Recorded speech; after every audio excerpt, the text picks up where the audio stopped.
Hi, welcome to the Ellis Talker Show. This is DV LeBron. Tonight's show is brought to you by Midlothian Blade and Barber. Um, Hair getting a little long. We'll need a nice little buzz cut. The barbers at Midlothian Blade and Barber are professional guys. Tell Geraldo that DV LeBron sent you. It's on 1000 East Midlothian Street, and they do great haircuts. Um, Today, I have a very special guest, and I have the mayor of Midlothian, Mr. Richard Reno. How you doing, sir?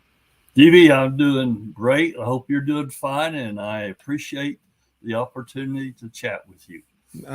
Thank you, thank you. I wore you out, and I want to thank Tammy for her patience. I was trying to get you on, um, and the schedules conflict and stuff, but you have a lot going on right now, and so I'm rounding out the corner here. I've had just about every taxing entity in the county, with the exception of the county, on the show to talk budgets. So I've talked with everybody on budgets, and I wanted to definitely get you on, Mayor.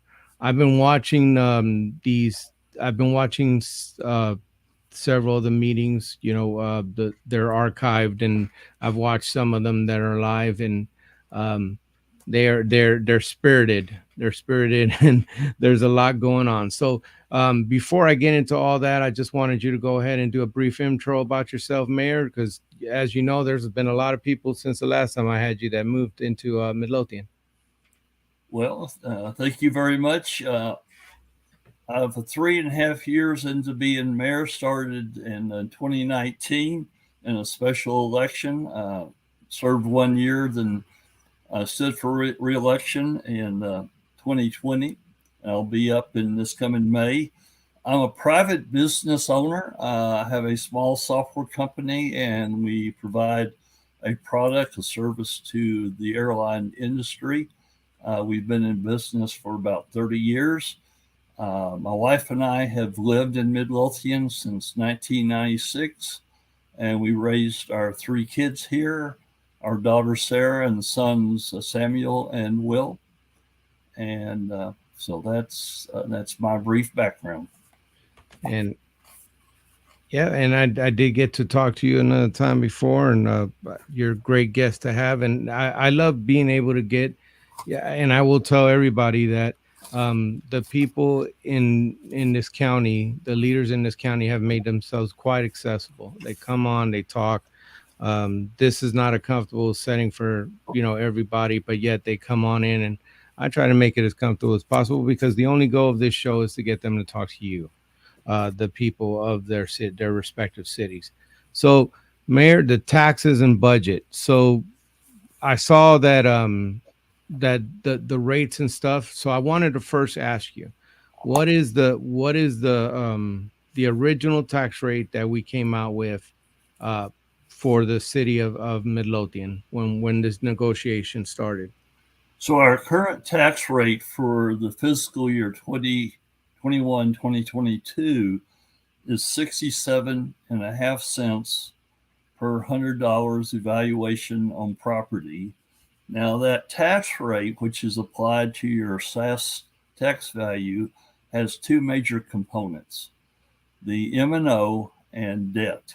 M&O is the daily, ongoing, recurring expenses to run the city, to run a business, or whatever.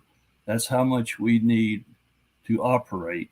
The debt is just what it says. It's debt management, and that's for high ticket items, capital gains, major projects, and that recovers the debt. So you have the ongoing daily expenses of running the city, and then you have the money that you have borrowed for big projects. And the total is 67.5 cents, and that's divided 38 cents for maintenance and operations and 29.5 cents to recover debt. And that's what we started the process with. And so with what as far as the where we had a process on getting where we're at. There was a budget presented to you by Mr. Dick, the city manager, who I would love to have on, Mr. Dig. I would love, if you see this, I would love to have you on one day because you crunch numbers. Anyway, he presented a budget to you and the council, and um, with this tax rate, and you guys started discussing it. There was an issue with that, with some numbers there. Can you kind of catch me up on what happened there? Well, first I'll back up a little bit. That's You're fine. right. The city manager presented the budget to city council. We've had three main workshops where we sat and went through it, and we discussed it, raised questions, um, had explanation as to why expense was there. In some cases, why some expenses were removed out. And then we got to discussion of the tax rate. And what happened was there is a value called no new revenue. Oh yeah, I wanted to go into that definitely. The no new revenue is set and mandated by the state, and it deals primarily with the M&O portion of the tax rate. But then there is a add-on at the end about the total tax rate. And what the state says is the city needs to tell its citizens what the tax rate should be if the person who paid taxes last year was to pay the same taxes in the coming year.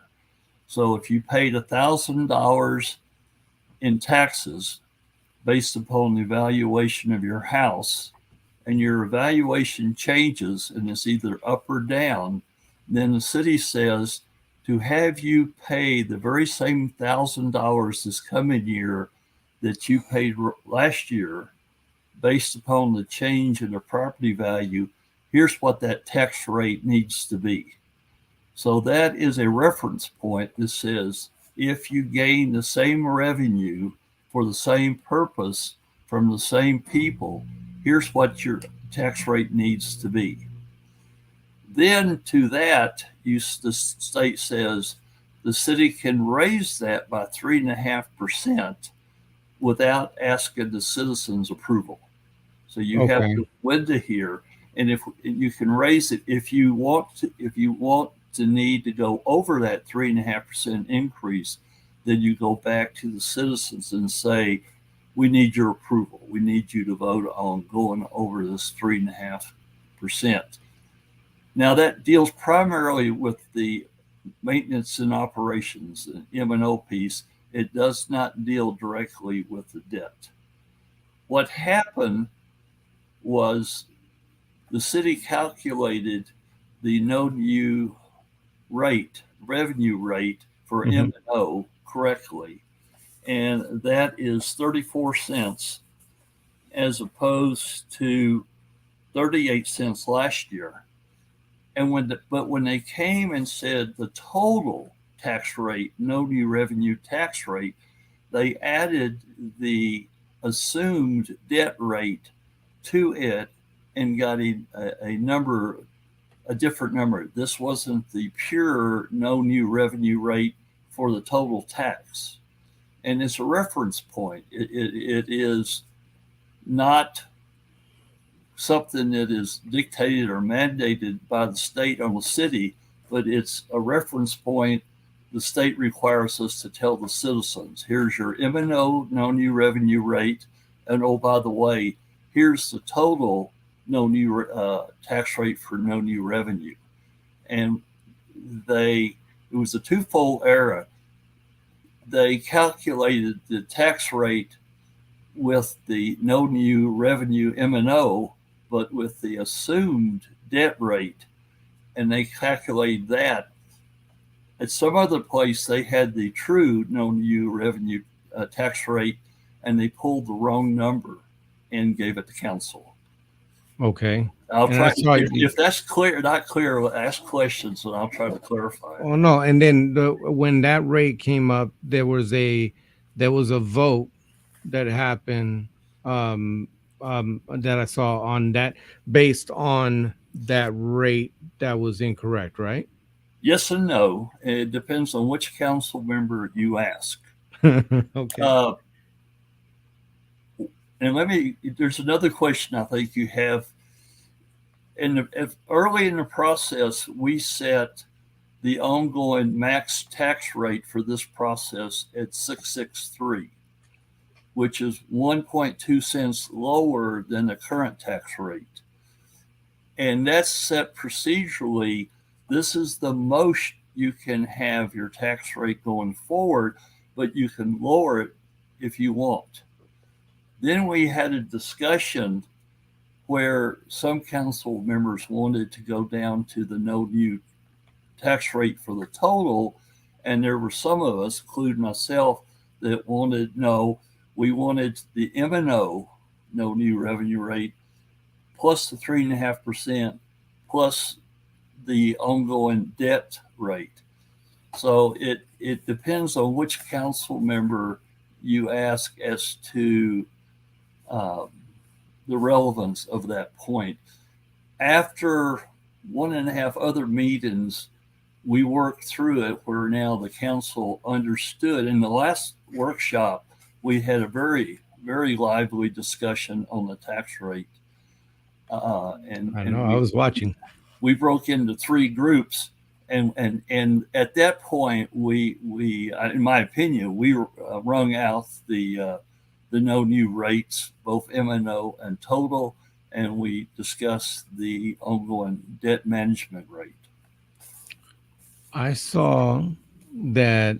Um, I'm sorry. I saw that the city manager went back and then he laid out. Did he lay out different rates on or like if we did this rate, this is how much or what we can do if we did this rate versus this rate? Was that did the city manager do that with you guys, or you guys kind of stuck with one? I may have confused you, confused it with MIT. The city manager in the last session brought four options, Ah, there it is. Yes, and it exactly. had one, actually five. It had here is a no new revenue rate for both M&O and debt, which would be at 0.599. And then Okay. here are four options, and each option had an M&O component and a debt component.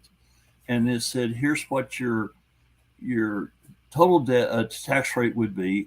And it says, based upon these four options, here is the profile of debt management going forward. And the lower your debt component is, you have to do the projects in front of us. You have to extend the debt farther out into the future, and you have to recover the debt slower up front.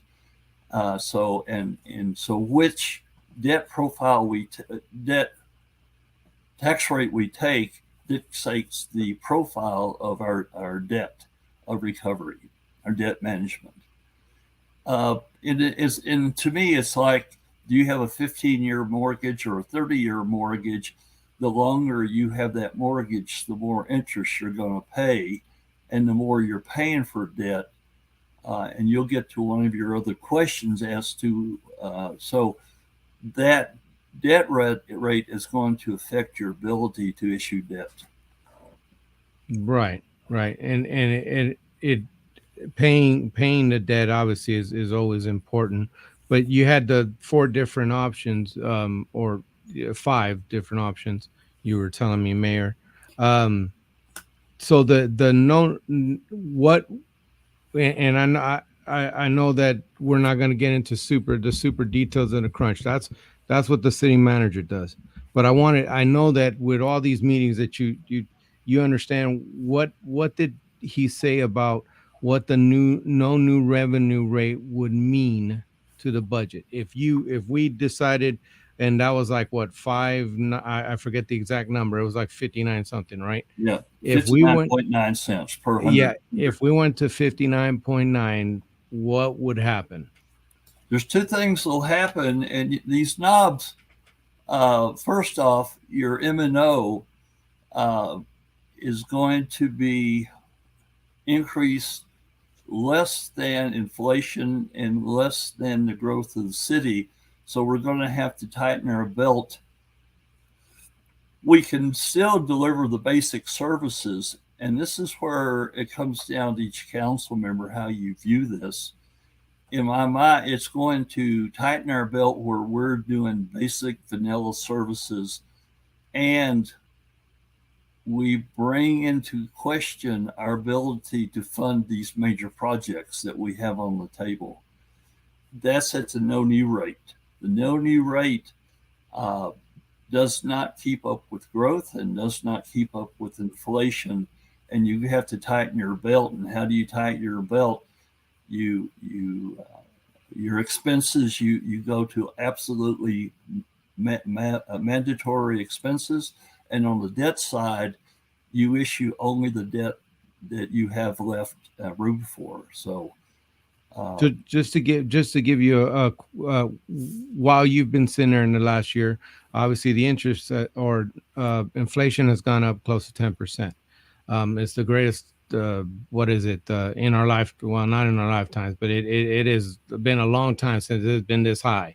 I was a young pup in '81, but um, it's been a long time. And so, sitting there on the council, how many times did the city manager have to come to you and say, "Hey, council, I'm gonna need a little extra money here because the things went up drastically and I'm short on my budget." Did that happen a lot? that has not happened at all. It didn't happen at all. You, we are in very good, and I would almost say excellent financial conditions. Our reserves, which is like a family savings, we have at this moment in time a very good savings to draw from, and we still have good, strong revenue, though the budget presented to us is 2.6 to $3 million short.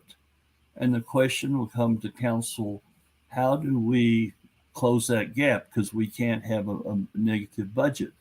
And so once you set the tax rate, then you know what your deficit is. And then we'll go to our various pockets of reserve savings, and we'll draw from that to close the gap. But that gap is not created by ongoing daily expenses. It's created by, again, by projects. And so that's why we have a savings account. That's why we have savings. You want to buy your washing machine, you go to your savings, or you put it on credit card. You go to savings. That's your choice. If you want to buy a ticket item, do we put it on a credit card or do we go to savings? And in this case, we're going to go to our savings, and we have that money, and we will apply it to this deficit that is on our current. Here's our expenses. Here's our revenue. We forecast a deficit. Do we pull from the budget and decrease expenses, or do we go to our savings accounts and pay for it? And Yeah. I would dare say we're going to go to our savings accounts because we've been through the budgets. We had a good discussion about possible things that we could cut, but so far we have not identified any. And that's always an option open to council. But to answer your original question, the fiscal policy that has gotten us to where we are, the city has never come and said, uh, we don't have money. We need money. Now they have come and said we have an item here that was not in the budget, and we want you to approve it. So we do that to the course of the year. Something will happen, Right. and say, here's an item that was not in the budget. We want you to approve it, and here's how we'll pay for it. Okay. Okay. I was just wondering if inflation had kind of affected that or made them come. I noticed, and you were talking about our kind of our savings, and we have to keep so much percent by law off to the side, right, of money, and some of those the different tax proposals were if we did this the 5 different tax proposals, Yeah. the lower we got, the more chances we had that we were going to be paying out of that savings account. Is that what that was how the discussion was going? Yes, but there's also uh, an ARPA account, which is money from $8 million from the federal government to uh, mitigate the impact of COVID on the city. So we have $8 million from the federal government called ARPA funds. We can go into that money and use it. And what we said was the shortfall because of the tax rate change, which right now, let's say, is estimated at $600,000. Council has said, unofficially, has said we want that money to come from the ARPA account. And I say unofficially because in these workshops, we don't make formal official decisions. We have to be an open council to vote on as a council and approve something. So these workshops, we've been given direction. We've been talking about what we want to do, but we have not voted officially. Yeah, I was hearing that. There, you coming up with creative ways. Right now, what is the and as the mayor, you can speak to us. How is the council leaning as far as our rate going forward and what we're going to do? Which one of those five plans does it look like we're going to go with? But right now, and I will not It's speak for not the official. council. Right now, what we said in the last workshop is that we want either option one or option four. And option one said a 65-cent tax rate. And option four is basically a 66 cent tax rate. So that option one would be an additional 1.2 cents reduction. And option four is more or less flat at the 66 cents. So we seem to be in that range of 65 to 66. Okay. And and Did and, and with the impact, we understand we understand the potential impact of that rate on the operations side and on the debt side. Okay, and I saw that you guys have been all over that budget, and I'm sure the numbers drive you crazy. I actually earlier on the show you saw me post the budget, and it was just all numbers, and it goes into and the thing is that you can go on the Midlothian City website and go to the budget area, and they have the proposed budget, and they have numbers and numbers and numbers, and you can go and grab this thing and start looking through it and you can see what it is that your council is seeing and that will help you make decisions about how you want to approach this. That's what this has been all about. These budget me covering this budget is so that you can be informed and be part of the process. So mayor, there when you were talking, when you were talking with the city manager and the other council folks were talking to the city manager, um did you get the sense that okay, we're looking for things to cut? We slowed the growth on some things. We're trying to push some things more, or is it like okay, look, we're steadily growing. We got to keep going. Do you think that as far as you can see, we're being good stewards of the Midlothian taxpayers' money? We are being good stewards. I firmly believe that. Council has worked hard. I have a lot of confidence in staff. Generally speaking, and the city manager has meetings with all his department heads and pulls together a budget, and it's a bottom up budget. He trims that, moves it around, brings that to council, and then we discuss what he brings to us. We basically have accepted, with minor changes, we've accepted the city manager's budget. And in this last time, we went through and we're looking for areas to cut. We talked about it, but we have not altered his budget. In fact, we have added five positions. The council Ah, yes, believes the council. If you look at us compared to other cities, we're and it's apples and oranges, but we basically have almost 100 people less, fewer people on staff than other cities that do, and council's concerned about that. So we identified 5 positions that we would add to the city manager budget, and that's estimated at $600,000 a delta. So And there we was have a very good budget. Yes, it's going to be a bit of a challenge. We have the revenue for it. We're a growing city faced with inflation, and our debate is how do we position ourselves for this coming time frame. We have our, if you go on the website, our bond rating went up this year. We have a very high bond rating.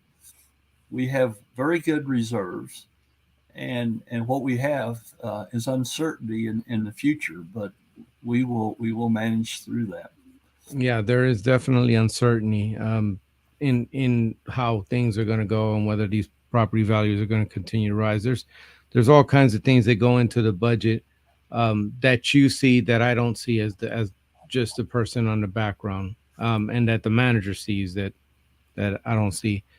But there were, when I was watching the meetings, there were, when you mentioned about the hiring of 5 people and being 100 short, there was a councilman who said, "Hey, what have we been doing with hiring? Why are we that short?" Basically, what he was saying, I think it was Mr. Darich. And then with on the other side, you had Mr. Whitcliffe. He was talking about, well, the voters passed the bond, and they want this stuff done, and we got to keep going with this. So, can you kind of touch on that a little bit, well, You Mayor? got you got 2 points there, and there's a friendly debate here. We have 100 people less than Waxahachie. Hmm. I don't consider that a shortage. I consider that over the last 15 years, and you back up to the last recession in '08, '09, we've been very frugal. So it depends. Are we short staff? Probably. We could add staff, but I don't think it's a negative shortage. We're just running lean and mean. Uh, I like that. and 60% of our budget is salary. Yes. I'll come back to that. So that's a significant point. Now, to Clark's comment, if you go back to the last bond proposal, we went to the city and says we want to borrow $125 million. Here are the 4 projects we want to do. We want to do a public safety center. Our police station is antiquated, uh, not it's not a modern police station. If a tornado came through it, and one did a few blocks away, it would have demolished the building. We need a new city hall. Our city hall is built for a city of 15,000 people. We have 38,000 people. We need a new city hall library. We always need to do roads, and we would like a facility, joint facility with the school, the YMCA, and the city for a rec center. And that's the lowest of the 4. The city approved all 4, and they approved them with good margins, with the understanding we would do these projects, but we would not raise the tax rate. We said we would maintain the 0.675.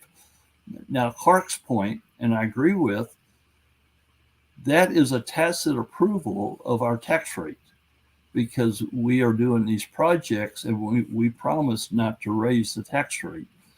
So by lowering the tax rate, the 1.2 cents, we've really gone over and above to the citizens. We're doing these projects we committed to, but at the same time, we are adjusting your tax rate down. And we said earlier we were going to maintain. So that was Clark's point, and Walter had a little bit different point. Uh, it didn't, So that's those are your points. How our bond, how is our debt in general, that you saw that when this was presented to you, how's our debt looking? What are we looking with debt? Our debt looks very good. Again, to me, it's the profile. Historically, what we do is when we borrow money, we front end load it, means we pay more off early and less later. And so you have this curve and our debt is funded basically for 20 years, but we recover our debt quickly, and that gives us leverage and latitude in the future. Yet you do that with a tax rate that's arguably is acceptable. So overall, our financial situation in our reserve funds, our revenue, and our ability to borrow money and issue debt is very healthy right now. Our problem is, what is the next 2 or 3 years going to be like at the national economically in factors outside the city? And I don't have a crystal ball. And I You guess part of our discussion is on positioning ourselves for the future. you weren't issued that crystal ball in your sea bag there, Marine. No, no, And see. I remember the '70s. I was a young man in the '70s, so I have a certain amount of history. I've seen some of this before. Uh, I meant to check this. I don't think we've ever had inflation and a recession at the same time. Right. So That came later. I think yeah, during the 80s. Yeah. we've had inflation, we've had recession, but we've never had them both at the same time. It's an interesting And time right now. it is. It's very interesting. So in that respect, we could be plowing new territory. So, kind of the last one I'm going to cover in here, and then I'm just going to kind of give you a generalized questions about the city. There was talk during that meeting that I was watching. I think it was the last workshop. You might have had another one. There was talk in there about the way they were talking about, well, what about if we delay the construction of City Hall? And I could be wrong on this, but there was talk about delaying a construction or maybe moving that out a little bit in order to provide room for potential tax cuts or potential things. So there was a big discussion on that. Mayor, can you kind of just talk on that? I'll try. The discussion is really almost twofold. One is the impact to the tax rate, but it's also where are prices going to go over the next year or so. If we delay the project, will the cost of the project go up or down? Because right now we're at a very bad point. The cost of supplies, material is probably at its peak right now. Now, is it leveling off? Is it headed down? Is it going to go up? So if we delay, are we going to risk driving the price of the project up, or will we benefit by a downturn? And then you have that discussion, and then you have the discussion of we we can delay, and that way we can reduce the tax rate. For ever the average homestead value of a house is, let's say it's around 275 to $300,000 in Midlothian. For every penny we drop the tax rate, we're going to save our citizens $25 to $40 a year, and is lower than that, and giving the average citizen $25, $30 a year worth the risk. And I'm very conservative in this regard, worth the risk to the city, and that's also in the discussion. So it's not a simple discussion, because you always have more than one variable in play. Oh yeah, no, Mayor. There were different numbers. Yeah. There's been different numbers thrown about that. It's going to be a couple hundred because the houses are higher. It can be. There's so many different things that have been put on there, even during the meetings. The numbers. So what do you tell that, because you're the mayor, you're steering this thing. What do you tell the citizen of Midlothian who's hurting? Their taxes is beating them up. They're already fighting it out with the school district, trying to get them to, because they are the largest part of their tax burden, but they want something from the city too. What do you tell them? Because there's seriously people who are saying, "Hey, I'm going to have to leave this great city because I can't afford the taxes." Um, and I can relate to that. Uh, at some point, we're empty nesters, and I can see where the value, property value, is going to go up. And at some point, I'm going to say, even though I can pay it, I can't justify it, and that's a reality. There's a core problem here in that we need to raise money for government, and Texans and is we are in a favorable tax situation. We're in the bottom third of the states as far as tax, but we have one of the highest property tax in the nation. And in my opinion, the reason for that is we don't have an income tax. We, we have two options. We can have an income tax or we can have a sales tax. I, for one, do not want to give Austin an income tax. Yeah, That concerns me. And the sales tax, if you look at Connecticut in the late 80s, their state revenue was primarily sales tax based, and the economy took a hit, and the state had to scramble because they didn't have enough money to I run. remember. And so you have now these choices. And my father, my father bought some land before World War II, fixed it up, and his tax bill went up. So my whole life, I've heard complaints about property tax, but I don't know what the option is because we have to fund government. What I will say is Midlothian has been very frugal. We're in a great financial condition for the moment, but going forward that could change. And my personal opinion is I know people are hurting, but if we cut the tax rate more than we have cut it, then that is not good for the citizens. The cost benefit, in my opinion, is to keep the tax rate up into where we are now, what we've adjusted to, and long the citizens will be better. The cost of money will be less. We do not want to decrease our services. We have a great city with great services. We need what we are doing. We need to continue to do, and so for the 50 $200 a year I can save you, in my opinion, you're going to get more benefit letting the city maintain its services and maintain its projects than not. That is what, and I think we have a great city. Every time you have an event where people come out, they're very positive, and I don't minimize the times. And again, this is a lot like '08 and '09, and the city worked through that.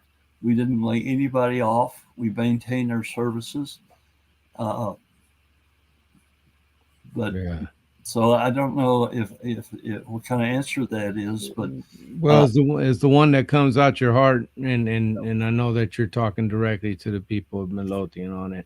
I don't think that there's anybody who was sitting up on that chair who was comfortable with the situation, and we discussed this offline.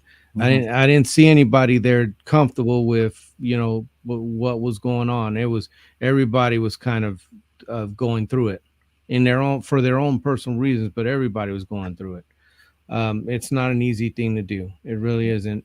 It's very difficult, and you have very passionate, very passionate debates about it.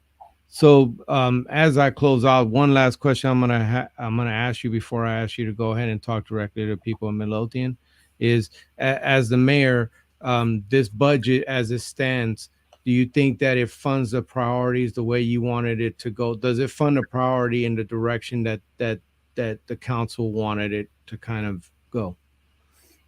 For personally, yes. I mean, what the city manager's done, what staff has done, has brought us a budget that the city is going to continue over this next year, like we have in the past, delivering the services and all.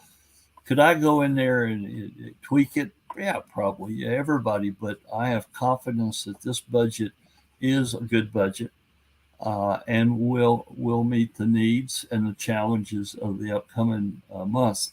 As far as council, I think generally, and I want to back up. First off, you're absolutely right. Everybody at the dais is fighting for what they think is the best for the city, and you have different perspectives there. Generally, and I want to speak for all of them. Generally, yes, there are some who have a little bit more critique, a serious critique than others. But generally speaking, we feel good about the city. We have a great city, and we're going forward. Yeah, and it's just the only thing, and as you close out and you speak to the people directly, I'd like you at some point when you talk to them, I'd like for you to go ahead and address kind of like the vitriol. When we've talked about this here and there with and the vitriol that's kind of come out with um uh local elections as of late, and whenever something like from budgets to, I mean, you name it, just about everything right now is at 10 or above, you know. So I just wanted you to go ahead and kind of address that and address the people in Midlothian before we close out.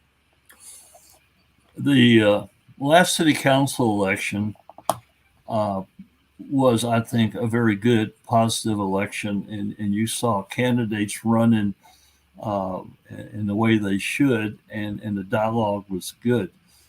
However, on social media, it is too easy, I think, sometimes to make certain comments.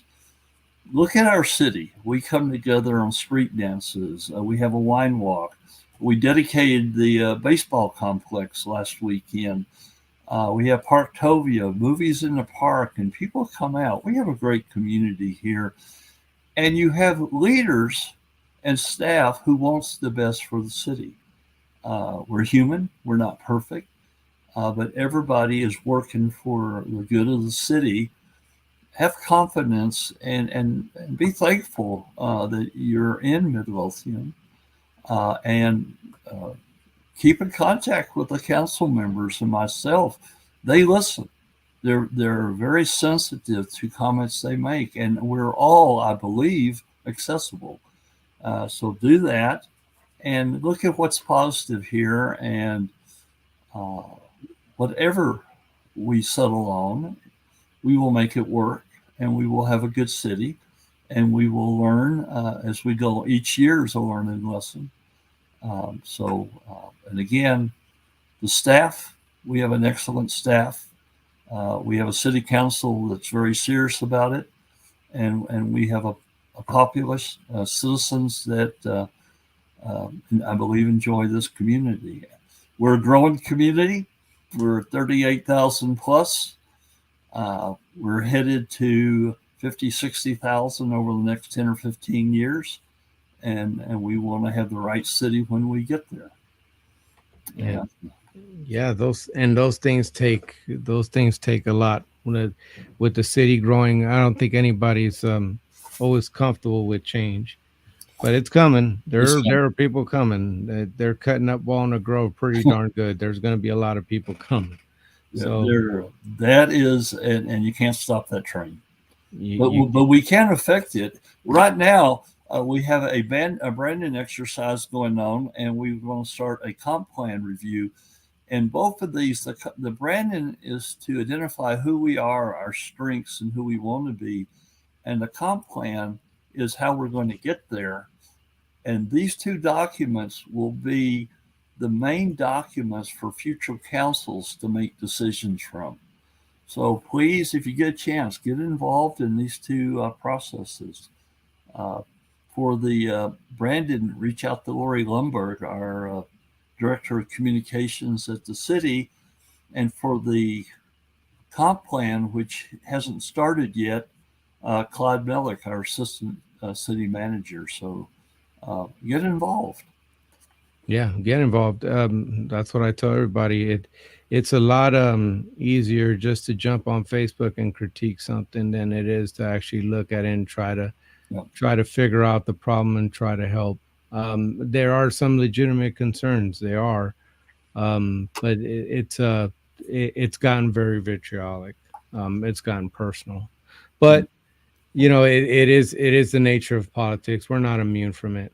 We're not. So, but I wanted to thank you because I did interview Chief Smith, and he said that he gets the support of his city council, and I'm all about that. Public safety is a major issue, and we did talk about some of the things that the city is going through, and so that was a really good interview. And Mayor, I always think when you come on here, I'm so thankful. I know you're busy.